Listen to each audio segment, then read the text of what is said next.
Bedana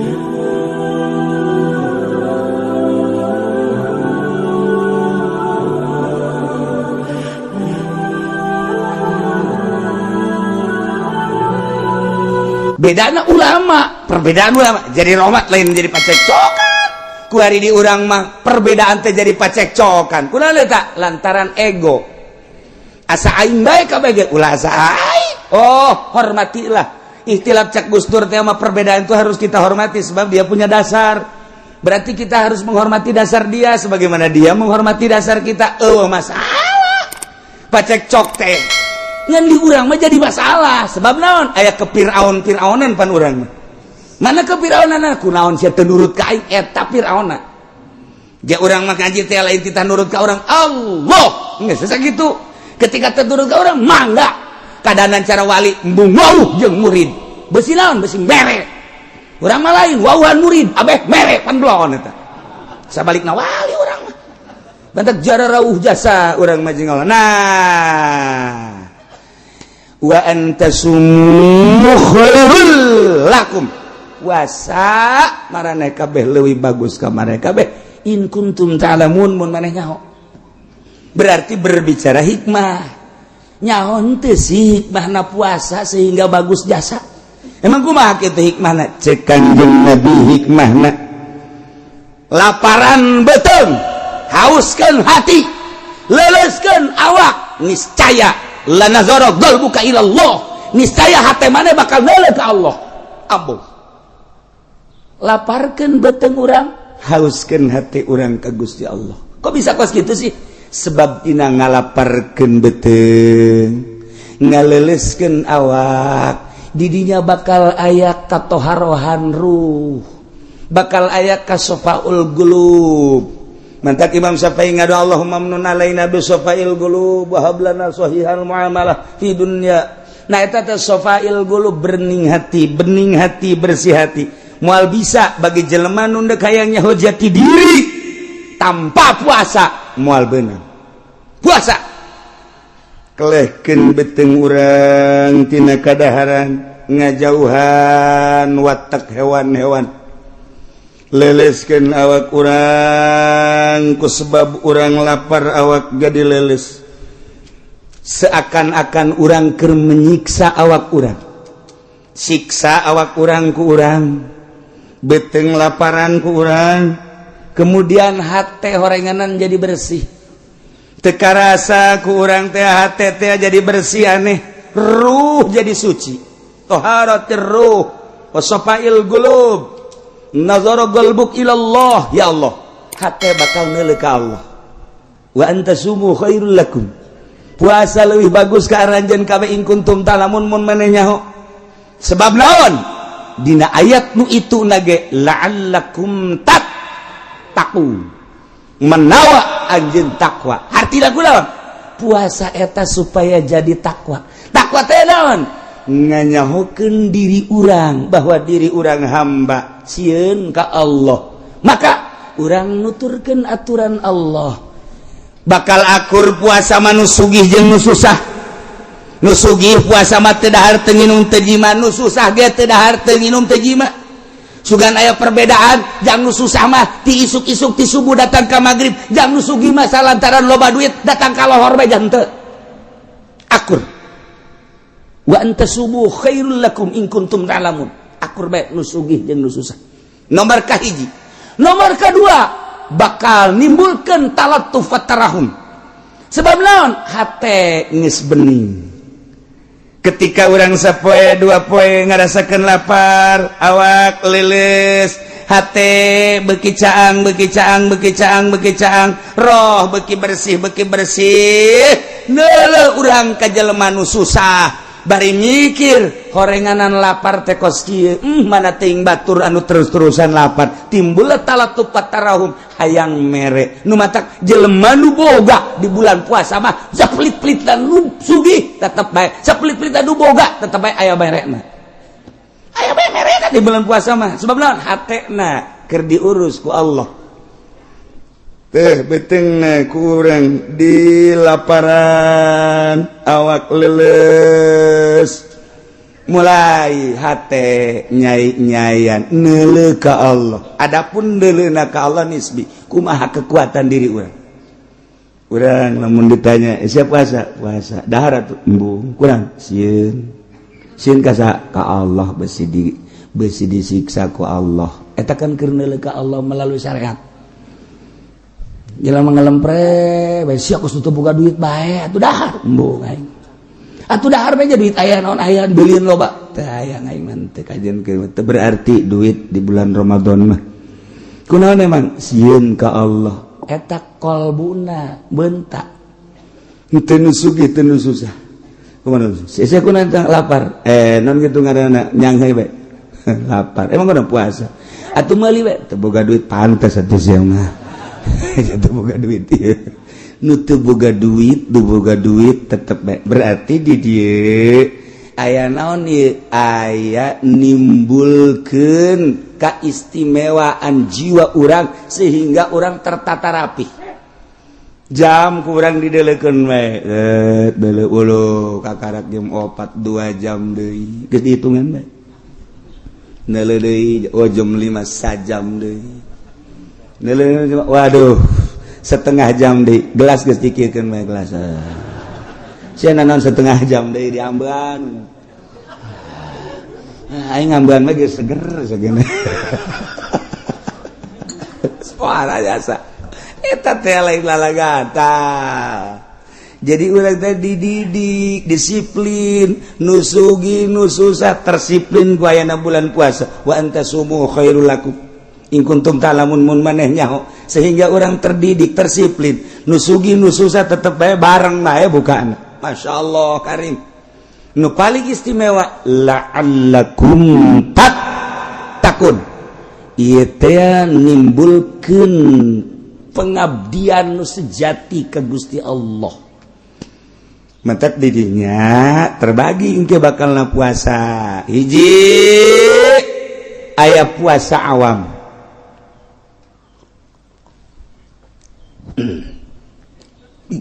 Puasa awam teh hartina puasa sakumaha tadi berang teu dahar teu minum teu jima sakikituna bae.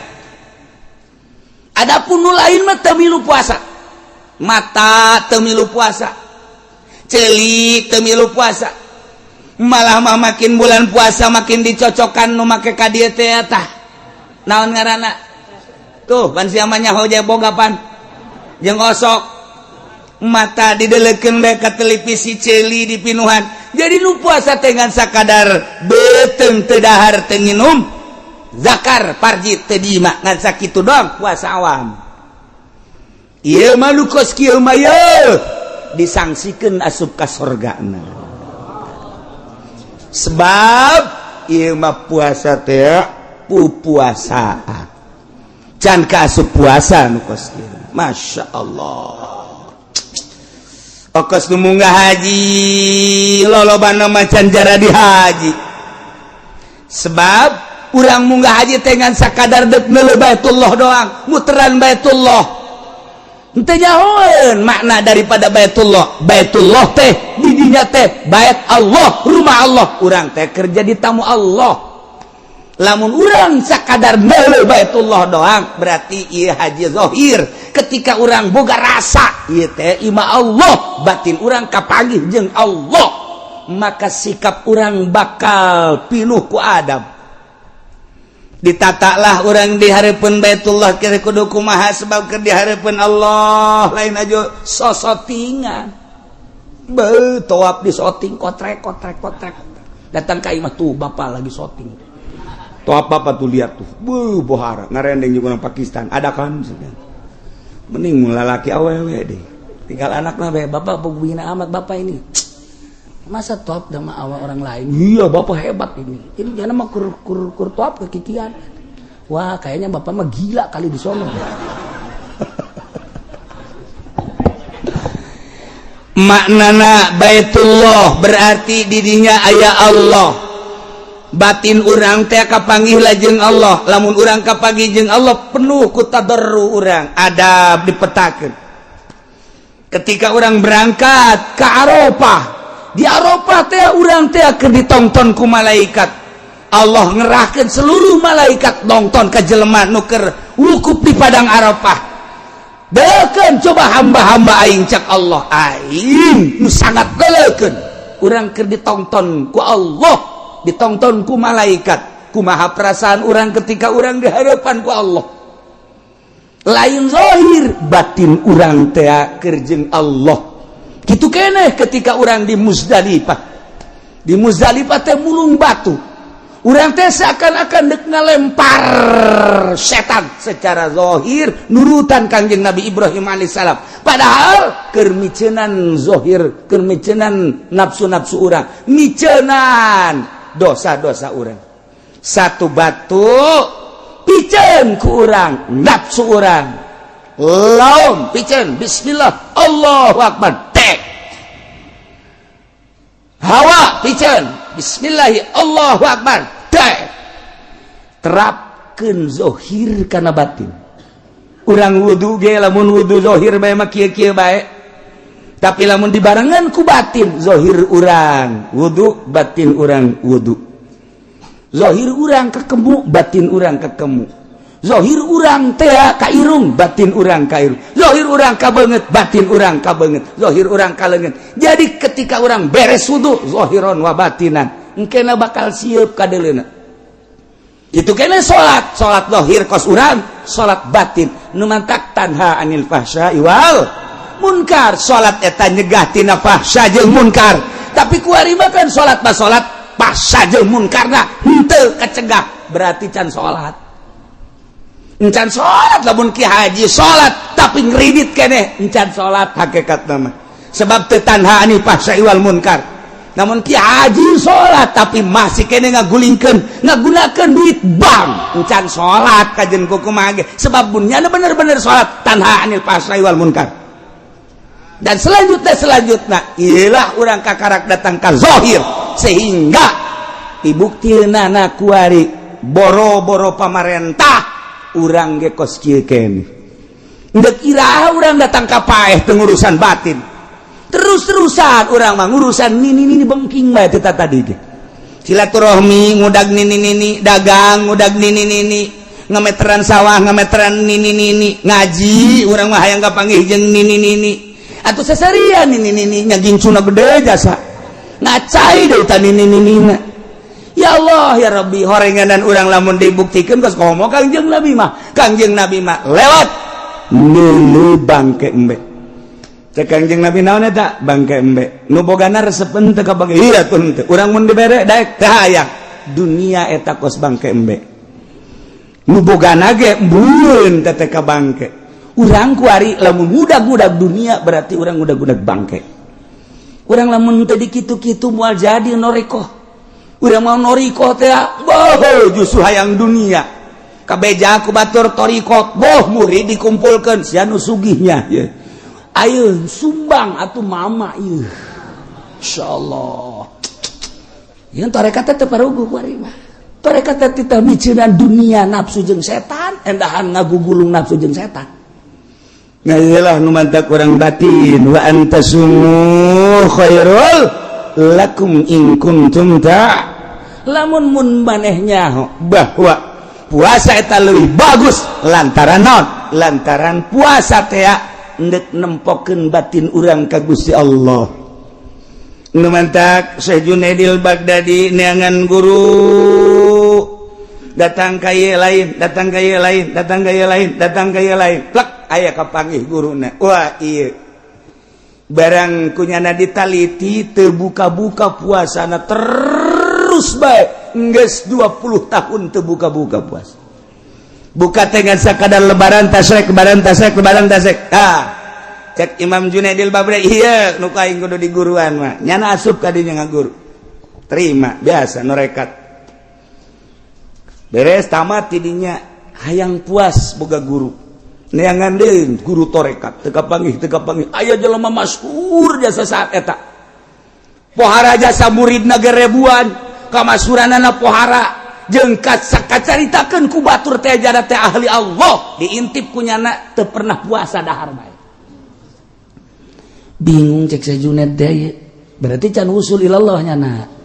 ketikanya ngaguru di nu pertama maka karaknya boga hati-hati doang ikhtiat geus rada nyai-nyayan ngan encan usul begitu kapanggih jeung guru nu kadua ndek ka gurunya na tapi ieu mah guru tilok puasa isuk-isuk ngawudu berang setik dahar sore dahar deui aya makan malam sagala cek Syekh Junaid ai masurna mah pohara muridna ribuan tapi kok teu pernah puasa aneh cek jadi ulah ieu ai ngaguru kanyana sedengkeun hayang ieu teh batin teh hayang usul ilallah geus guru dinu pertama tapi can aya kapuasan ieu mangih guru ku kabehan dituduhkeun ka dieu tapi ieu teu puasa-puasa karek datangna assalamualaikum ulah sok mang cek guruna ulah neuleuh daharna turutan mama daharna ku sia nya geus kaget urusan puasa mah gampang jaknya na ya orai ge loba nu puasa hewan-hewan ge loba nu puasa jahat geus mun dek berangkat ka Allah dek berangkat tayang usul ilallah aya ku guru di dieu teu kudu puasa jeung mama mah dahar bae cek jalapan kiamat cek kira teu jadilah geus jahat teh encan ge ngomong aya teu jadi mah geus indit pada kanyahoan bae aing moal geus ini teh kudu mah moal maksakeun balik deui bae ka ditu ka sok puasa emang di jero hatena deuk balik deui ka nu puasa balik deui nya ka nu puasa ka ditu teh nya di jalan ge geus puyeng we nya ji pan tapi pan nya nyahueun bae nya cek nya ieu aing deuk balik deui nyahueun cek nya nah ieu si kumaha mang aing mang balik deui datang da ka nu puasa bae datang ka ditu pan teu jadi atuh guguruna ka ditu deui balik deui cak guru sok puasa teh ulah ka dieu ayo ka balik deui ka ditu sebab sia mah usulna bakal di ditu lain di dieu ulah di dieu sia mah nurutan puasana doang ibadah nu lain mah teu diturutan jeung aing ka ditu dicarekan ka dieu dicarekan wah jakena ieu teh beres si kos ge ayo ka ditu lanjut ulah di dieu sia mangan saukur nurutan puasana doang lain ka Allah sia mah nurutan teh ka makhluk teh jadi teh mah kos kitu mah ibadah Allah nyana geus ternyang-nyang Syekh Junaid balik deui ka ditu ka kiai anu sok dahar bae teh datang ka hareup datang ka jeung geus kieu bae kiaina ayo sia geura ka dieu ayo sia geura ka dieu balik ka ditu sia puasa bae geus sia aduh ieu beres ya urusan dia langsung ada sujud dampura bawa nek dihideung nek diberem ku mama mah bae pokona kula mah nek ku guru bae kageus ka mama di dieu mah dahar bae kajen lah sabodoh alah lamun geus kos kitu kudu pasrah nek kumaha pokona mah nek dahar teh nek nginum bae hayu bae sebab usul ka Allah mah lain ku puasa lain ku dahar usul ka Allah mah ku safail qulub bersih hate dahar bae ge ai bersih hate mah usul ilallah puasa bae ge ai hayang sugih mah moal usul ilallah puasa bae ge ai hayang berkaromah mah moal usul ilallah puasa bae ge hayang dihebat-hebat ku batur bejakeun aing mah puasa bae kitu moal usul ilallah salah sia ibadah kos kitu geus ku mama bae cekeuna kula mah dar dahar nana musdahar nama aduh mama ake deui nama mah jadak wali we masih begede aduh nusu udah geus dahar ke pondok ke sore-sore dahar dah jana dahar wae aing irah dididikna cek ieu dahar terus-terusan turun dahar dipanggil dahar terus sore dipanggil dahar sore bangda kabelah dieuna terus dididik jadi puasa jeung dahar bakal akur lamun bening hate ngan metode doang bahwa lamun urang lapar ieu hate jadi bersih. Aya jelema nu kudu bersih hatena seubeuh bae. Sebab manusia diciptakeun ku Gusti Allah beda-beda karakter. Aya nu mun lapar perem eleh careuh mah. Aya nama lamun seubeuh perem bae. Sabalikna aya nu mun seubeuh buringas. Aya lamun lapar buringas geus kumaha karakterna. Mama murid mama teu kabehna dahar tuh nu itu mah titah puasa bae. Tuh nu itu mah malah mah aya 40 poe teu meunang dahar teu meunang nginum. Itu mah tuh saminggu nu teu meunang daharna. Nu itu mah 3 poe teu meunang dahar. Nu itu mah sampai sapeting sakali doang daharna. Potongan maneh mah Juned. Segala sia mah potongan dahar. Ayo dahar bae. Cek Juned aing burung dianggap tukang dahar cek nanti. Dahar siapa? Dahar kobloh dieuna dicarekan. Moal wusul ila Allah sia dahar bae mah Juned. Ambo. Cek jasa ieu jasa ibu ka guru kos jasa. Mana aya wali dahar bae? Dongengna aja Kangjeng Nabi nage baheula carang dahar. Atuh kabelah dieuna para sahabat anu usul ilallah macarang dahar. Kabelah dieuna para tabiin usul ilallah macarang dahar. Dongengna du dahar bae usul ilallah. Sia mah datang ka dengan dahar doang. Jeuh. Cek nya aya yang si kudu kumaha ieu.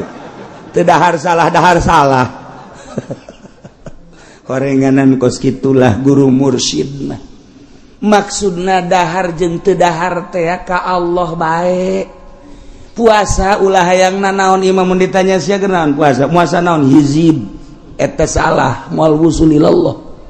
Sia naon ieu puasa naon aing puasaan hikmat geus 3 tahun abeh tamu loba ambalayah neraka jahanam eta. Sia naon ieu puasa abeh naon dagang abeh laku. Puasa teu beres. Eta lah puasa fikih. Puasa zahir, puasa batin mah Allah hiji be. Kulantaran diparentahna ku Allah puasa teh cak guru Ki Juned. Allah nitah nangan Ramadan doang puasa. Salian Ramadan mah teh dititah ku Gusti Allah. Adapun puasa nu lain tah manang Kangjeng Nabi. In kuntum tuhibbunallah fattabi'uni yuhibbukumullah. Ndak dituturkan itu mah angga Kangjeng Nabi. Ndak teu bae langsung ke Allah mangga. Nu pusat mah puasa mah Ramadan doang. Allah tah nu nitah. Hiji. Saja nama Kangjeng Nabi. Matak sia dek puasa ka Allah, dek teu puasa ka Allah. Ulah nurutan guru. Ieu mah daharna ja guru aing ge dahar bae. Beresna sia kajen hukum. Allah. Ulah sok nurutan manusia, ibadah satungtung nurutan manusia, eta mah ngaranna ibadah zahir. Ibadah batin mah hiji we Allah. Sia kajen guguru ka mana Juned? Lamun satungtung nurutan manusia bae moal wusul ilallah. Hiji we Allah, puasa cak Allah, teu puasa cak Allah. Kumaha ge cak Allah bae, ge geura tereh geura ge. Ge geura ge tereh ge. Hayo. Dipetakeun Syekh Juned teh anggap maneh teh keur ka Mekah Juned. Lamun ka Mekah teh kan kudu make pakaian ihram. Begitu datang ka Baitullah teh maneh teh kudu tawaf. Di dinya teh kan jadi tamu Allah ulah jadi tamu Arab. Tidinya maneh sa'i ka Allah karak cukur selesai tahallul. Ya awak maneh teh Masjidil Haram Juned. Tah kalbu teh eta teh Baitullah, puterkeun ruh maneh di Baitullah, jadikeun roh maneh tamu Allah di diri maneh. Ieu teh ya kabeh diciptakeun jangka Allah Juned. Sok lamun urang deuk ka Mekah mah jadi tamu Allah teh kudu make visa, kudu make kendaraan ka ditu, kudu make paspor, kudu make biaya. Tapi maneh mah hayang jadi tamu Allah sapoe sapeting bisa 600 bisa 360 kali kapanggih jeung Allah. Maneh jadi tamu Allah sapoe sapeting 360 kali kapanggih jeung Allah. asal bisa sok berem sidakep cekel hate cekel golbu sok rasakan bahwa di diri maneh teh di jero aya Baitullahan wa tahhir baiti lit taifina wal akifina sok bersihkeun ku maneh hate maneh ulah aya nu narangtung di jero hate tahhir baitia qalbu sucikeun lit taifin wal akifin war ruk'is sujud ulah aya duniaan ulah aya makhlukan ulah aya nafsuan bersihan toapkeun roh maneh di dinya moal kebal kapangih maneh jeung Gusti Allah geura-ge teu kudu puasa deuk puasa mangga deuk dahar mangga beda horeng perjalanan batin mah urang mun kuari nyaritakeun puasa nu tadi puasa parentah Allah Ramadan melalui fikih tadi teh puasa umum kuari urang naik ka puasa khusus ilukeun raga urang puasa lamun tadi teu dahar teu nginum teu jima kuari raga urang pilukeun puasakeun mata puasakeun ceuli puasakeun irung puasakeun sungut puasakeun leungeun puasakeun dubur kubul jeung suku sok milukeun puasa ulah sadeuleu-deuleuna ulah sadenge-dengena ulah saambe-ambeuna ulah salempang-lempangna ulah sacekel-cekelna sakumaha Allah ngainstruksikeun puasakeun raga urang ilah puasa khusus puasa para sholihin urang lamun geus datang ka dinya bakal ngeunaheun karasana ku urang geurege puasa tah siapkeun ti kuari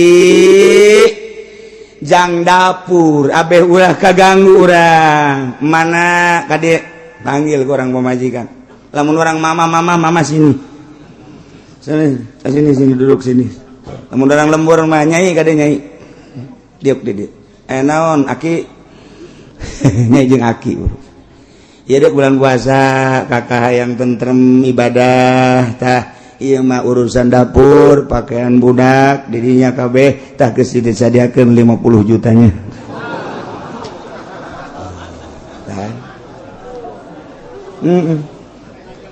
cak pemajikan mudah-mudahan bulan jadi Ramadan kabeh sakjana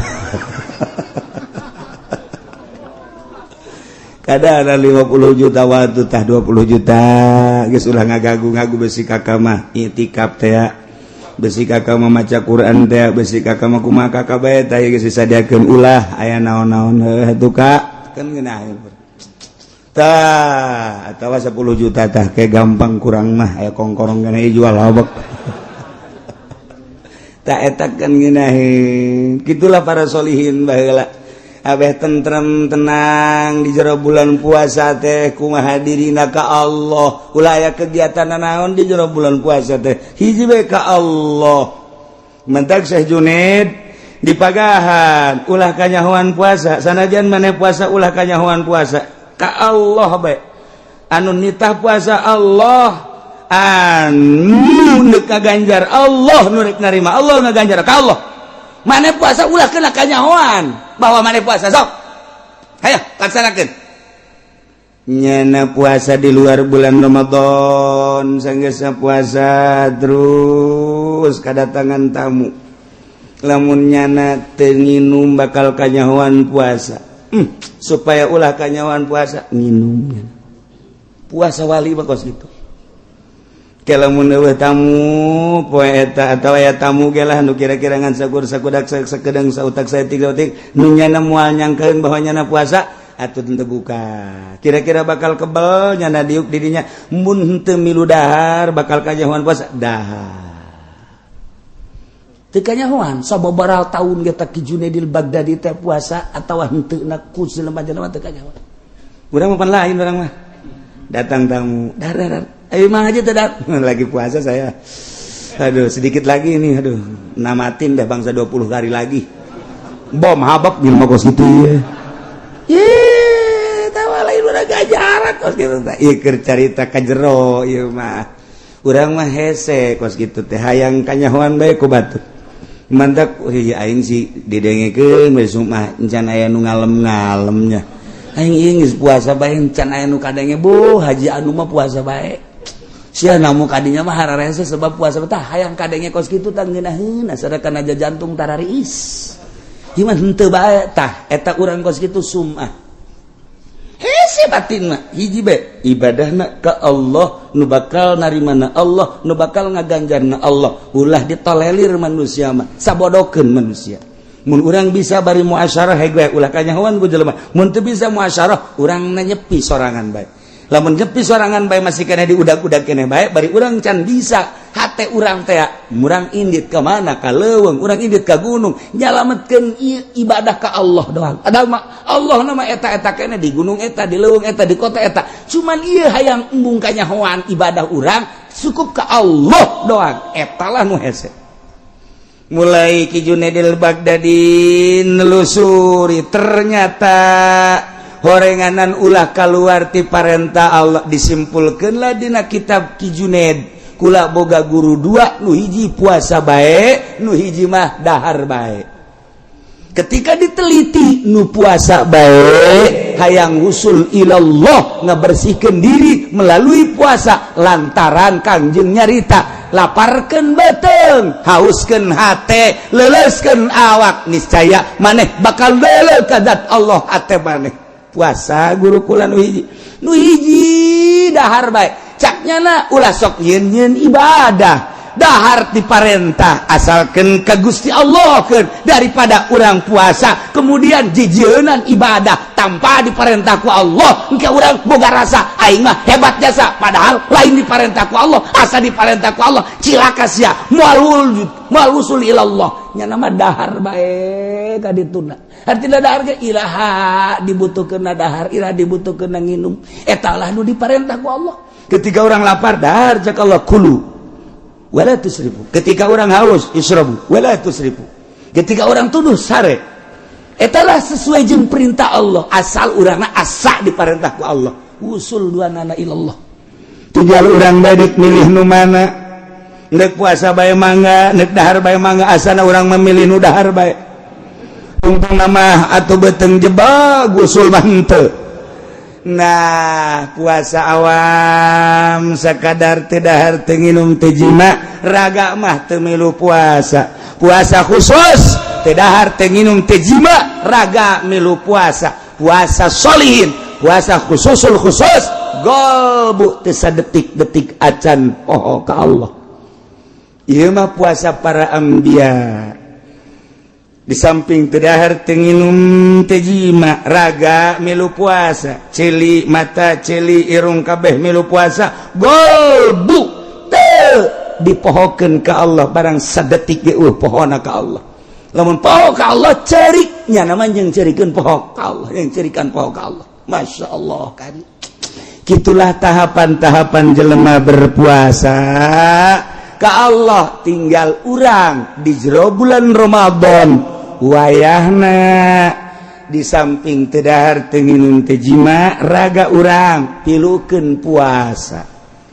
TV ku urang ulah pati disetel teuing HP ulah pati diumbar teuing ubral obrol aya nu teu mangpaat maksudna teu mangpaat aya mangpaat pek bae mangpaat keagamaan rohani urang kitu keneh urang ubral obrol aya teu mangpaat mah ulah dula deuleu urang sing hade ieu mah lain makin bulan puasa makin menjadi-jadi asal jam 5 bae weuy ieulah neangan burit caknyana mah burit di teangan datang meureun padahal mah teu di teangannya datang bae geus mending di imah urang maca Quran tahun kamari mah urangan bisa namatkeun sakali coba tahun ieu mah hayang 3 kali lah berarti 10 poe sakali 22 kali 30 kali ge kurang diplot eta ge saeutik teuing lamun nyaritakeun para wali Allah mah beurang sakali peuting sakali tamat Quran teh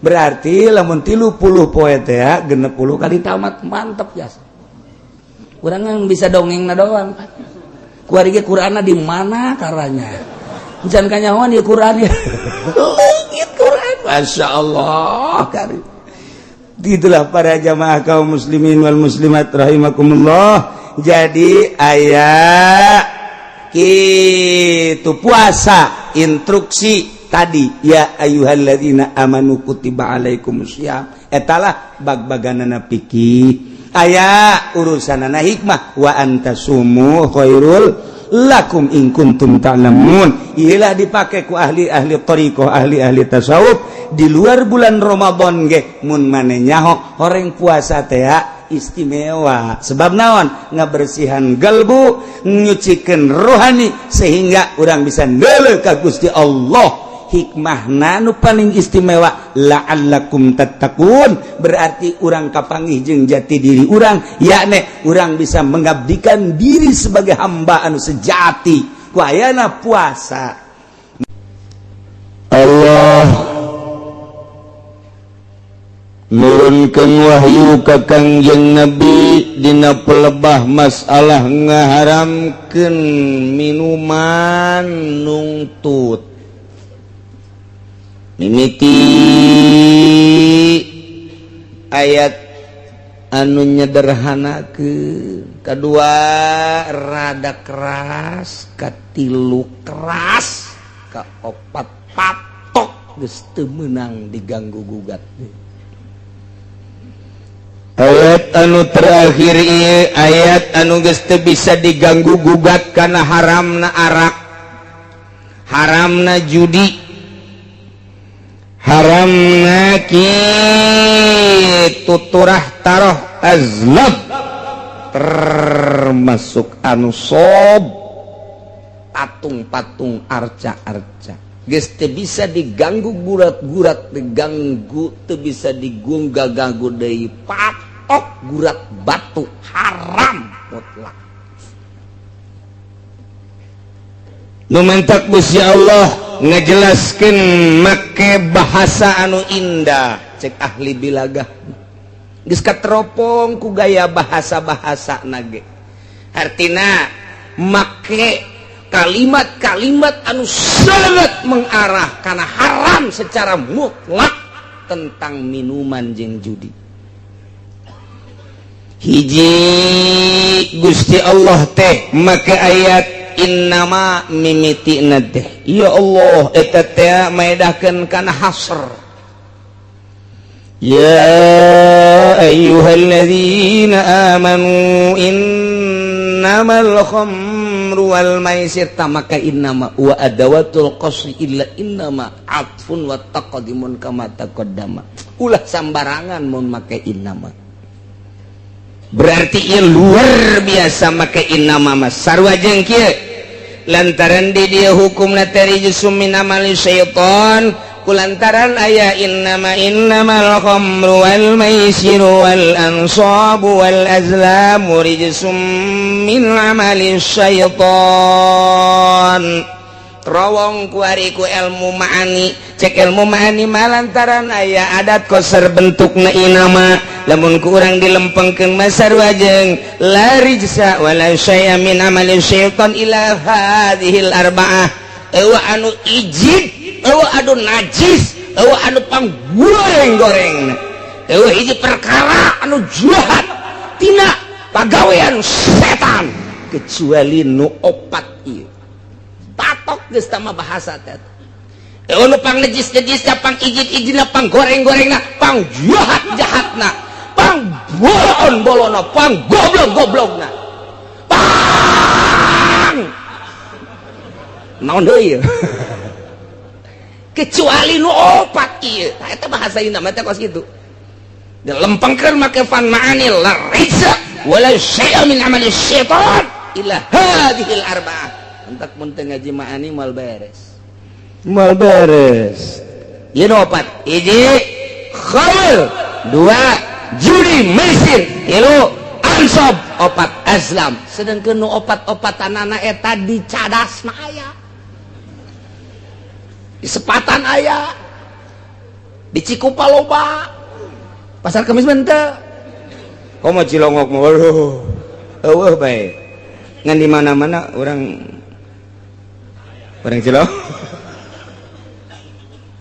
masyaallah opat ieu mabok baheula mah di kota ku ari handapeun tangkal awi masyaallah jorhe jasa orang kota mah batuk na ge Homer nu seungit teh urang dia Masya Allah begitu batuk teh ka ambeuna Masya Allah bala-bala nyore paneta mabok bala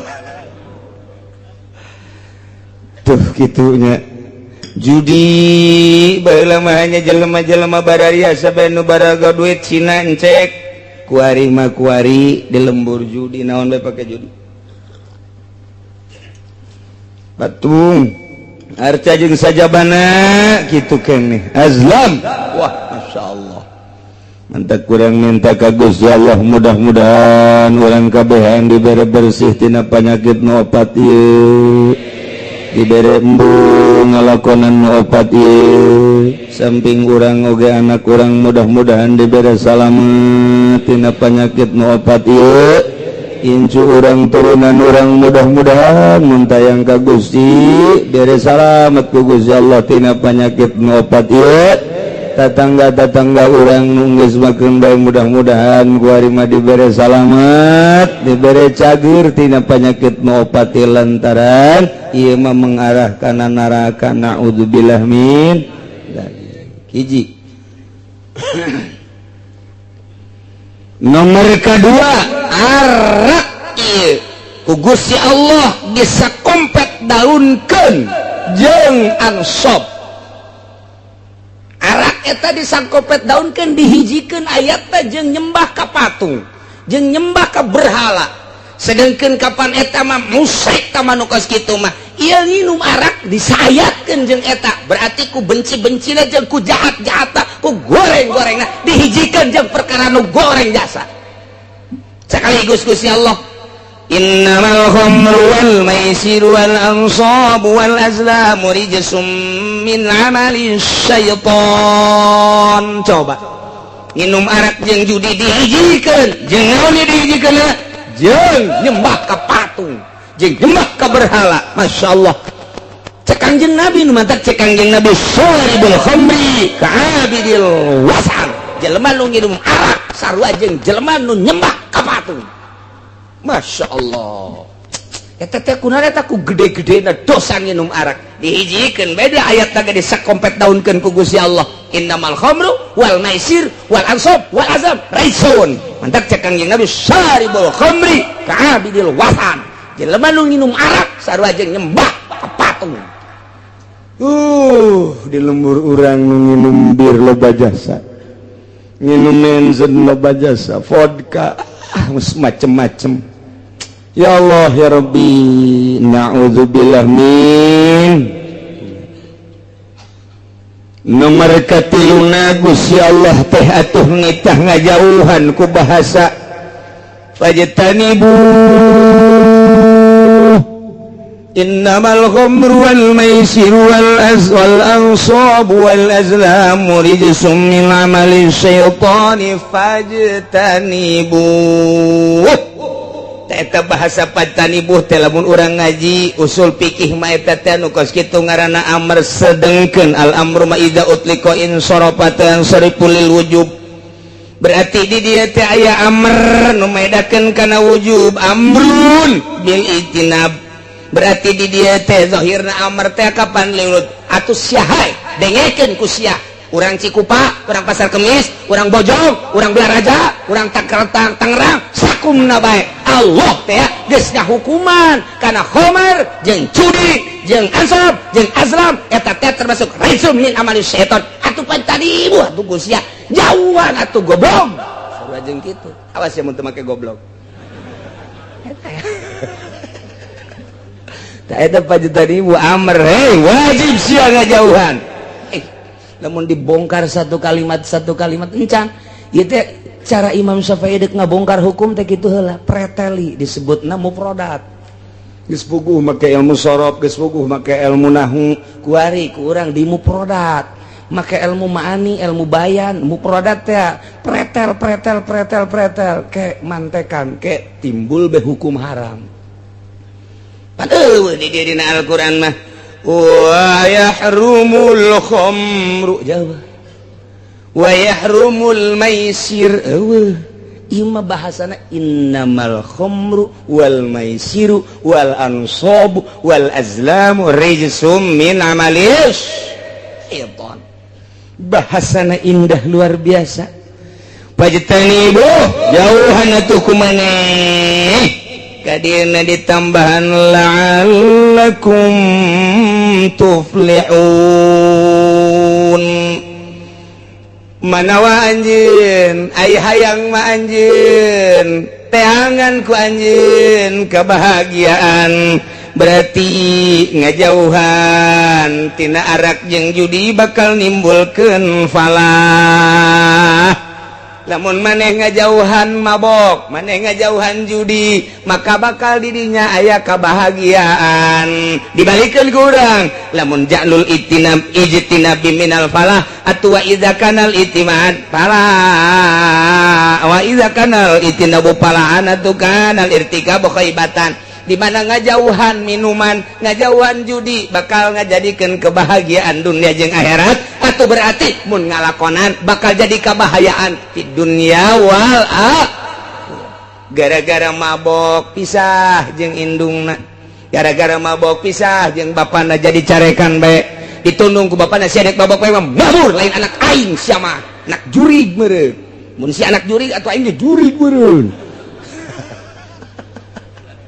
Ibut indung jeung bapak jeung pamajikan gua ari ku majikan aja gua kalamun bae dicarekan gua abah lah dasarna ge mabok malulu indit lah geus ditu gas wari mah mana si bae di dieu kawin dia geus papisah mah di laku kawin deui geus teu dage lah daripada boga salaki kos kitu daya ku pamajikan indit eta gara-gara mabok rugi dunia jeung akhirat.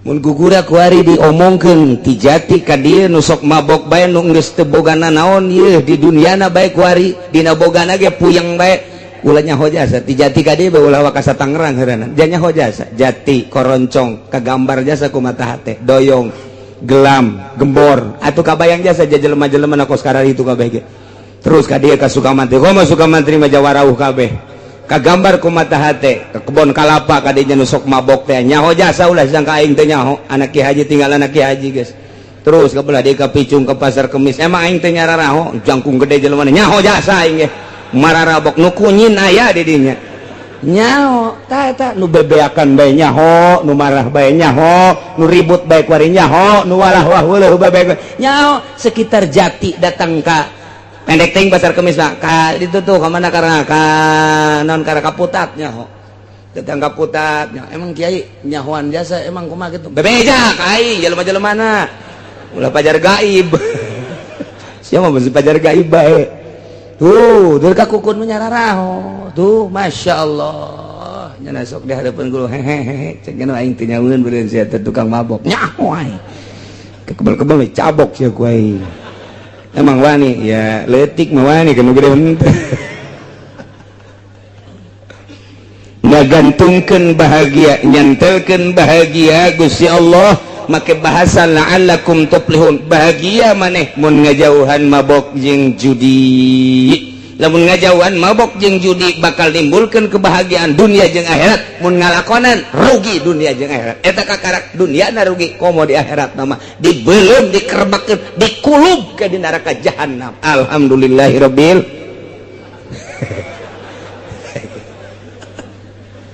hidat alhamdulillah ja kulubeun tah mah atuh bodoh lah bagus ya Allah bae tah tapi tetap orang doakeun lantaran kadang-kadang nu babok jeung nu judi teh kapan terjadi di dulur urang terjadi di kawauh urang terjadi di tetangga urang meureun sedih amat mun urang ka sorga nyana ka neraka sedih ja urut sagulung sagalang di dunia urang doakeun mudah-mudahan anu mararabok boh anak boh incu boh dulur boh tetangga boh kawauh diberi taufik ku Gusti Allah Subhanahu wa taala sehingga manehanana diberi sinar ilahi nyaho kana bener tobat ninggalkeun kabairna amin ya rabbal alamin. tambahan ku Gusti Allah innama yuridu syaitan wa yuqi'a bainakumul adawata wal baghdha fil ghamri wal maisir. Dek kumaha bagusna atuh judi jeung mabok mah lantaran ku setan dijieunkeun hiji alat. Setan teh nyieun alat anu paling luar biasa ampuhna babarieun jasa jang nimbulkeun bagdo jeung adawah. Teu saha asal geus mabok bae ge, teu saha asal geus judi bae ge. Boro-boro jeung sasaha bapana judi jeung anakna, ribut bapa jeung anak. Ribut bapak jeung anak gara-gara judi, gara-gara mabok. Ribut anak jeung bapak jeung incur ribut. Iyalah pagawean jahat luar biasa. Tambahan deui wa yasuddakum an dzikrillahi wa anis shalah. Mabok teh Gusti Allah geus ngajelaskeun kana kabahayaanna karusakan anu nimbulkeun di dunia jeung agama, di dunia jeung akhirat. Naon? Eta teh sakumaha tadi jeung deui ngahalangan tina eling ka Allah jeung tina salat. Mana aya jelema nu babok jeung nuju di haju salat, dina salat teh hayang kadeuleu doang. Moal kuateun nya na salat eueuh batur mah cenah geus jadi ki haji tinggal ki haji.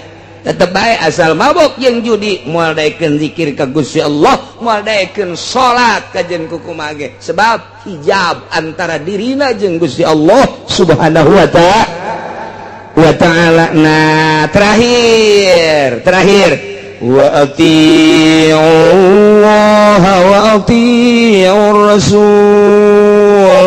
Wahai mukminin sing narurut maraneh kabeh ka Gusti Allah. Allah tegas ngainstruksikeun tadi titah ngajauhan mabok jeung judi, titah ngajauhan ku Gusti Allah teh kana patung jeung azlam. Adu nasib teh ku Gusti Allah diinstruksikeun melalui wahyu ka Kangjeng Nabi urang Kangjeng Nabi Muhammad sallallahu alaihi wasallam. Sok Muhammad Rasul aing nyampaikeun ka sia intina titah nurut ka aing cak Allah wa atii'ullah wa atii'ur rasul, tuturkeun rasul lantaran rasul mah ucapanana lainang di dirina la yantiku anil hawa in huwa illa wahyun yuha. Moal nyarita haram kecuali parentah aing, moal nyarita wajib kecuali parentah aing, moal nyaritakeun sunah kecuali parentahan aing. Aing dek nyampaikeun ka sia teh lantarannya ka sia ngan hese aing teh nyampaikeunana melalui sasaha ge kecuali melalui rasul. Diutus ku aing seorang rasul Muhammad ngaranna, tuturkeun ku maneh anuti ku maneh perintah Allah. Awas terutama dina mabok jeung judi jeung patung jeung azlam nu opat teh tadi. Na ieu mah dijelaskeun wahzaru cek Gusti Allah, hati-hati. Nurut maneh ka Gusti Allah, nurut maneh ka parentahan Rasul Allah, tapi wahzaru awas hati-hati. Kumaha hati-hatiana? Lamun maneh nurut salamet, mun maneh teu nurut bahaya. Fa in tawallaitum, maka lamun maneh mengo, mun maneh ngabalieur, lamun maneh teu nuturkeun ka perintah Allah, teu nuturkeun teu ngajading kana ucapan Kangjeng Rasul, perintah-perintah Kangjeng Rasul ku maneh teh dihirup. Fa'lam kanyahokeun ku anjeun annama ala rasulinal balagul. Mubin Rasul mati kasangkut paut eueuh deui nyana mah ngan sakadar nyampaikeun doang. Maneh nurut salamet, maneh teh nurut bahaya. Rasul mah teu aya naon-naon, teu aya gantar kakaitan, teu aya hubungan. Nyana mah ngan sakadar diberekannya bae ka umat nyampaikeun ti aing. Andai kata Rasul teh nitah ulah mabok maneh nurut salamet. Andai kata Rasul nitah ulah mabok maneh teu nurut, ih atuh Rasul mah teu kasangkut paut. Lantaran Rasul mangan sakadar annama ala rasulinal balagul mubin, ngan sakadar nyampaikeun. Rasulna parantos teu aya tilar di dunia mah, disampaikeun ku para sahabat ayat ieu. Sahabat geus teu aya, sampaikan ku tabiin geus teu aya disampaikan ku asbat tabiin tahun 2011 penyampai lidah Kangjeng Nabi di Jakarta loba kene, di Pandeglang loba kene, di Serang Pandeglang, di Serang loba kene, saantero dunia nu nyambung lidah ayat ieu loba kene ngan hanjakal teh kumaha hanjakalna ieu pemerintah teh dirina artina nu marentahna ieu adalah bener-bener henteu mengamati ayat ieu sehingga nyana teh ngajual ayat kumaha ngajual ayat teh ai dina zahirna mah ngalarang nyana titah mabok di panggung sapeuting bisa 2-3 panggung horeng jero nama ojol ayat eta teh jang meuli meo moal teurak kajen ku kumaha ge aya jelema nu mabok didakwahan ku kiai model kos kitu teu ceuli datang ka teurak we moal teurak naon sababna lantaran ojol tama ojol ayat nyana ngaluarkeun ayat susuganan mancing lain mancing supaya menang hidayah tapi nyana mah mancing supaya dapurna ngebul mal beres nu mantak lantaran ojol deuleukeun geus maotna deuleukeun cek Imam Ghazali deuleukeun geus maotna we trek we kiai nu sok dakwah maot misalnya ieu maot aya eueuh nu zarah umat kadinya ternyata eueuh apakah teu waweuh wauh apakah teu akrab kunaon bung jarah pan nyana baheula dakwah abdi dakwah lagi dibayar ieu gua ojol teh nama dakwah eueuh karasa tapi lamun nyana tilok ojol ku dunya maot Masya Allah nyana pernah datang ka imah aing ngasehatan dibere tapi teu maksudna nyana teu maksudnya angan kos kitu cek pemuda teh Masya Allah keur aya nyana mah urang teh ku sasalaman ge kana sehatan ku neuleuna ge kana sehatan komo lamun geus ngajina kana sehatan emang teu maksud ojol jeung dunia geus maotna jelema daratang ka makomna hadiah ka makomna ziarah ka makomna deuleukeun geus maotna mun biasana ojol jeung dunia pet bae eureun moal aya nu inget teh eta teh rahasia anu luar biasa maksudna Imam Ghazali dek garitakeun keikhlasan jelema deuleu geus maotna bae nu mantak urang zararah katua ka naon kitu ngaranna ka Maulana Hasanuddin ahli ikhlas urang ngajarahan ka Maulana Yusuf ahli ikhlas urang ngajarahan deui kitu ka mana kana jadi ka Kiai Asnawi ahli ikhlas asal ahli ikhlas jelema ku Allah digiring-giring ditaku saha eta zarah aya nu ngagiring-giring eueuh di lembur urang aya jawara paeh hayang urang jarah ka dinya atuh henteu pancena sok nganasehatan gatunya mah marah aya kiai maot teh henteu dijarahan ku muridna acan muridna ge santrina ge teu jarah-jarah acan sangheuk bawatna teu bisa dibobodo nurani mah kunaon eta baheulana jago mah ngajago ngajina hebat mah hebat ngajina cuman ojol jeung dunia lamun ditanya kunaon sih teu daek jarah henteu lah kunaon emang pan ngadidik sia atuh ngadidik ge bae lah aing sok dipentaan asal aya anu ngaji bae tah murid aing sia dek eta hancengan aing teh sia gade nu nanya masalah bae jadi murid oleh kaum mana teh sekali nanya sejutanya yen pondok menta yen majelis menta ojol teh nu kos kitu ngaran mal beres yen kudu jen majelis manyanana atuh aya masyarakat teh nyen majelis aya nyana meuli apansa eta goblok kiai di Singapura kos kitu eta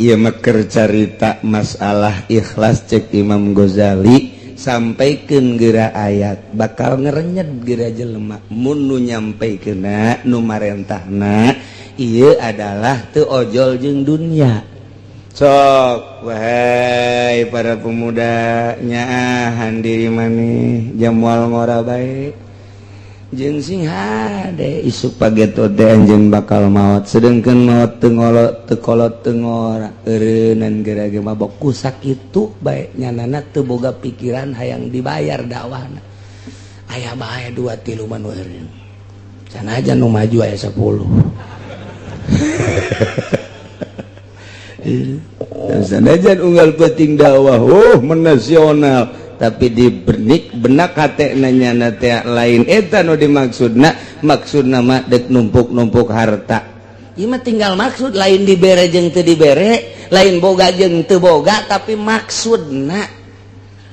sehingga ada singkah arti menang nyokot ti mana eta Imam Ghazali menang nyokot tina innamal a'malu binniyat jelema mah kumaha niatna jelema ngariung teu niatna naon niatna teh deuk tahlilan nek syiar kemudian diberi berkatna satrek masalah teka bawa teka jinjing gunya ada satrek berkatna atuh loba jasa masalah tetep bae syiar mah kuari mah jelema dek ngariung tapi itu dimaksud berkatna berkat mending mun satrek pugu cau deh mending mun cau nu beureuh mah cau hansip rugi emang cau hansip aya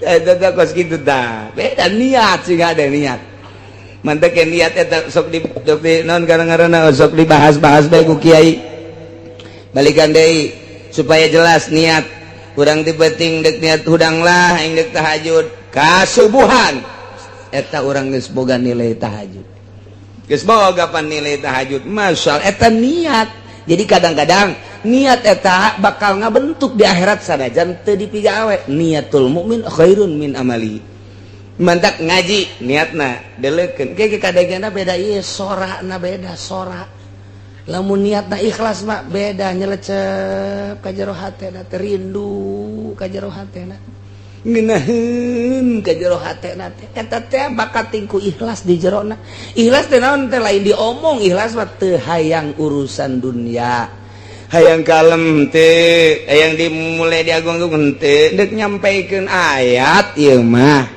supaya manusia bentak mata hatena itu maksud hayang dibayar kebeneran diagung-agung aja dibayar dibere itu teh urusan batur asal dirina nah iyalah nu hese teh berangkat awalna begitu ngalengkati mah dek naon maksudna dakwah dek naon maksudna ayeuna ieu mah dek dakwah bae ayo ngan eta teh sok ngomong-ngomong sabaraha jam ieu nya setengah jam bos setengah jam lamun naik kareta mun sedang ka mana bayaranna ge gede cabok kiai kos kitu mah eta teh ilas eta kos kitu kan eta teh tah piceun mun hayang bener piceun mun hayang bener ieu nyampaikeun ayat ieu disampaikeun di dunia ayat ieu disampaikeun mabok makin menjadi-jadi kese luar biasa nah ye diakhiri ayat nu tadi teh ku ati Allah wa ati Rasul narurut marane kabeh ka Gusti Allah teh ngalarang melalui Kangjeng Rasul minum arak judi wa ati Rasul tuturkeun turut ku maneh Kangjeng Rasulullah wazaru jeung hati-hati kudu rempang maneh kana berbagai permaksiatan lantaran bakal ngejerumuskeun anjeun ulah-ulah di dunia komo di akhirat nama deui bakal sing jarungkel ka neraka jahanam lamun nurut atuh salamet lamun ngabalieur mengo fa in tawallaitu mani taat mun maneh ngabalieur tina taat Rasul mah Rasul bae tapi teu didenge kiai mah kiai bae tapi teu didenge fa'lamu awas aya rambu-rambu hubunganna naon Kangjeng Rasul mah nama ala rasulinal balagul mubin Kangjeng Rasul mah hanya sekedar nyampaikeun doang atuh ari katarima salamet lamun teu katarima atuh bahaya